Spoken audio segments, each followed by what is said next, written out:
दोस्तों, हम सभी जानते हैं भगवान श्री राम और रावण के बीच में भयंकर युद्ध हुआ था।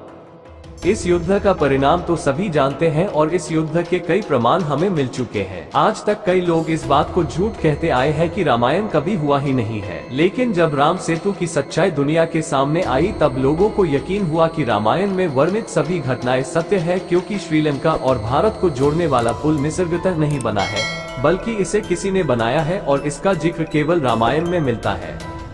लेकिन दोस्तों, जब युद्ध में प्रभु श्री राम ने रावण का वध किया तो उसके बाद रावण के साथ क्या हुआ ये कोई नहीं जानता। आज हम आपको बताएंगे कि आखिर युद्ध में मृत्यु के बाद रावण के शव का अंतिम संस्कार हुआ या नहीं। जब युद्ध में रावण का वध हुआ तो श्री राम ने रावण का शव उसके छोटे भाई विष्णु को सौंप दिया और विधिवत अंतिम संस्कार करने को कहा। लेकिन कुछ प्राचीन मान्यताओं के अनुसार रावण के वध के बाद राक्षस प्रजातियां ने उसका अंतिम संस्कार नहीं किया, अर्थात उसके शव को जलाया नहीं गया, बल्कि उसके शव को किसी अज्ञात स्थान पर जाकर छुपा दिया गया। जैसा कि आपने सुना होगा, पिरामिड्स में मम्मीज को कई सालों तक सुरक्षित रखा जाता है।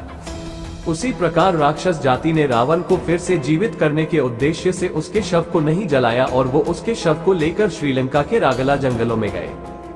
फिर उसे जीवित करने का प्रयास किया गया, लेकिन रामायण के अनुसार प्रभु श्री राम द्वारा मृत्यु प्राप्त होने पर आत्मा वैकुंठ धाम चली जाती है। इसी कारण रावण को दोबारा जीवित नहीं कर पाया गया। रावण के पास कई प्रकार की विद्याएं थी, वो प्रचंड पराक्रमी और महाज्ञानी था।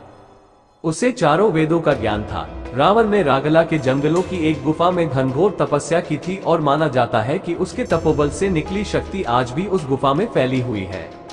रावण के वफादार राक्षसों ने रावण के शव को उसी गुफा में किसी रसायनों की सहायता से सुरक्षित रखा था, ताकि हजारों सालों तक रावण का शव खराब ना हो सके। जिसे जंगल में रावण का शव रखा गया है वो इतना घना है कि यहाँ पर कोई भी जाने की हिम्मत नहीं करता। बारिश जंगल में कई प्रकार के जहरीले नाग और जंगली जानवर रहते हैं, इसी कारण लोग इसकी खोज करने के लिए जाने से डरते हैं। ऐसा माना जाता है कि रावण के शव की रक्षा कई खूंखार नाग और जानवर करते हैं। कुछ लोगों का ये भी मानना है कि रावण की मम्मी के नीचे बहुत बड़ा खजाना भी दफन किया गया है। हालांकि कई लोग इस बात से सहमत नहीं है। उनका मानना है कि अगर खजाना होता तो वहां पर उसका श्रेष्ठ रहना संभव नहीं है। रावण बहुत ही पराक्रमी था। माना जाता है कि रावण की मम्मी 18 फीट लंबी है, क्योंकि सतयुग में मनुष्यों की लंबाई इतनी ही हुआ करती थी। इसके अलावा भी रावण से जुड़े ऐसे कई प्रमाण मौजूद हैं। श्रीलंका की रामायण अनुसंधान कमेटी ने दुनिया के सामने प्रस्तुत किया है। हो सकता है कि विज्ञान इन बातों को आज सच ना माने, लेकिन कई बार देखा गया है कि प्राचीन लोगों की मान्यताएं भी कई बार सच हुई है और इसके सामने विज्ञान भी कोई तर्क नहीं दे पाया है। तो दोस्त, आपको क्या लगता है, क्या रावण का शरीर आज भी मौजूद है?